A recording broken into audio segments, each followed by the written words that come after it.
Então, pessoal, dando continuidade, nesse caso aqui, ó, cancela-se, né? Os expoentes e o índice do radical são o mesmo, então é 7. Aqui também, ó, cancela, aí vai sobrar o quê? 2 vezes 5, que é 10, certo? Isso é para você praticar esse cancelamento. Quando você perceber que dentro do radicando tiver um expoente igual ao índice da raiz, ele se anula, ok?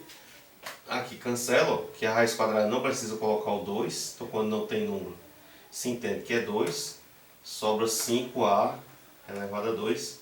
Sempre que você cancela, resta o que está dentro do expoente.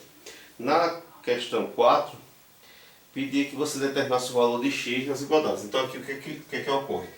Quando você tem um radical em que você pega o expoente do radicando e o índice da raiz e multiplica ou divide, ou seja, aumenta ele ou diminui ele por o mesmo valor, você vai ter uma raiz com o mesmo resultado. Ou seja, certo? Como está sendo dito aqui.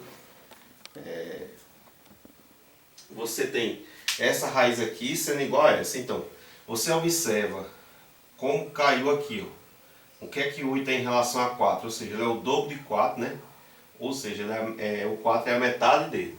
Então, o que existe nessa raiz aqui é a metade do que está aqui. Se 4 é a metade de 8, foi dividido por 2, o valor para x tem que ser 7. Por quê? Porque é a metade de 14. Então, ou é como se você tivesse descoberto que aqui dividiu por 2, né? 14 dividido por 2, 7. 8 dividido por 2, 4. Aqui, ó. Novamente a gente observa o 15 e o 3. Ó. Então o que é que ocorreu? Para de 15 a gente chegar em 3 é que houve uma divisão. Uma divisão por 5, né? Ok? 3 vezes 5 é 15. Então aqui foi dividido por 5. É sempre divisão ou multiplicação. Então se 15 dividido por 5 dá 3, 10 dividido por 5 nos dá que o x tem que ser 1. Né? Então você descobre sempre por aquele índice da raiz ou pelo expoente que tiver conhecido. Então aqui, ó. Se 8 reduziu para 2, né? A raiz quando não tem índice é porque é 2, é que foi dividido por 4, não é isso? Essa aqui foi dividida por 4. Então se 8 dividido por 4 deu 2, 4 dividido por 4, nós teremos aqui também o x como sendo 1. Isso quer dizer assim, que a raiz oitava de 5 elevado a 4 é a mesma raiz quadrada de 5. Okay? Dá o mesmo resultado. Aqui, ó. A gente tem que 10 se tornou 5, então é porque dividiu por 2, não é isso? 10 dividido por 5, 2. Então qual é o número que dividido por 2 dá 6, né? Perdoe. Qual é o número que dividido por 2 vai dar 1, né? Então se 10 dividido por 2 dá 5, aqui tem que ser 2, né? Porque 2 dividido por 2 vai dar 1, ok? Aqui é a metade daqui, então 5 é a metade de 10, assim como 1 é a metade de 2. Nessa questão 5 que finaliza, pedia que você desse a decomposição, né, desses radicandos em fatores primos e escrevesse como um produto de radicais. Então o que acontece? Eu pego o 10 aqui, ó, se eu for fatorar, por 2 dá 5 e 5 só pode por 5. Então o 10 é o mesmo que fazer raiz de 2, certo? Vou apagar aqui, vezes raiz de 5. Então a raiz permanece a mesma, se é quadrada, ela continua quadrada, e você separa os termos que deram lá na decomposição em fatores primos, né? Que se você juntar, seria a raiz de 2 vezes 5, que é a raiz de 10. 21, mesmo caso, se você pegar o 21 e for fatorar, por 3 é 7, e só pode por 7 de novo, né? Então isso é como a raiz sexta de 3 vezes a raiz sexta de 7. Lembrando que o índice da raiz tem que acompanhar certas raízes e quebra. Essas atividades são para você praticar. Por exemplo, vamos dizer que você tem uma situação que nem essa aqui, ó. Raiz sexta de 21 dividido por raiz sexta de 3. Aí, em vez de você ficar fazendo cálculo, você percebe que pode quebrar essa raiz sexta de 21 com a raiz de 3 e a raiz de 7. Tem raiz de 3 embaixo e você cancela. Então o resultado seria a raiz sexta de 7. Você vai praticar isso no futuro, quando chegar em algumas atividades, algumas coisas, se não no nono, mas no ensino médio com certeza, e aí vai perceber o porquê dessa prática de fazer isso, certo? Eu vou aproveitar aqui esse espaço e colocar as outras, que é C, D, E e F, né, para a gente finalizar esse assunto, beleza? Vamos colocando aqui. Então a gente tem na C a raiz nona de 35. A raiz nona de 35.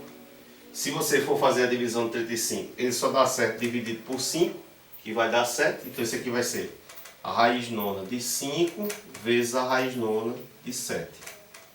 Certo? São os fatores primos. Lembrando, sempre se usa na decomposição números primos, por aquilo que eu já falei a vocês em aula. Se você, ao invés de dividir por 2 e depois por 2, por exemplo, fosse dividir diretamente por 4, o resultado é o mesmo. Mas o 4, por não ser primo, daria a falsa impressão a você de que não haveria repetição, quando haveria repetição pelo menos do 2, né? Você tinha que dividir pelo 2 duas vezes. Então, não usar fatores primos causa esse tipo de problema. Por isso tem sempre que ser fatores primos para ver se realmente há repetição ou não quando estiver decompondo. Na letra D, a raiz sétima de 30. Na letra D, raiz sétima de 30. Então, 30 você divide por 2, né? Vamos lá aqui, ó. 30 por 2 dá a metade, que é 15. 15 só pode por 3, vai dar 5, né? E 5 só pode por 1. Então, isso aqui é com a raiz sétima de 2, a raiz sétima de 3 e a raiz sétima de 5, beleza? Certo? 2 vezes 3, 6, 6 vezes 5, 30. Na letra D, agora desculpe, a gente tinha a raiz décima de 15, a raiz décima de 15, aí você tem 15 é 3 vezes 5, não é isso? A raiz décima de 3 vezes a raiz décima de 5, ok? E por fim, a letra F de final, findou-se, foi-se, raiz cúbica de 154. Então vamos fatorar o 154. Deixa eu ver se dá para fatorar aqui nesse espaço. 154 por 2, então a metade de 100, que é 50, a metade de 50, que é 25, e a metade de 4, que é 2. Então isso dá 77. Beleza? 77, sempre que tiver número repetido, você estiver usando fatores primos, 88, 99, 33, 44, você já usa o 11. Certo? É bem provável que nenhum outro número dê certo. Então aqui 77 por 11 vai dar 7, né? E o 7 só pode por 7 mesmo. Então a gente tem aqui raiz cúbica de 2, raiz cúbica de 7, raiz cúbica de 11. Ou pode botar 2, 11, 7, essa ordem não importa porque é multiplicação, né? A ordem dos fatores não altera o produto. Ok?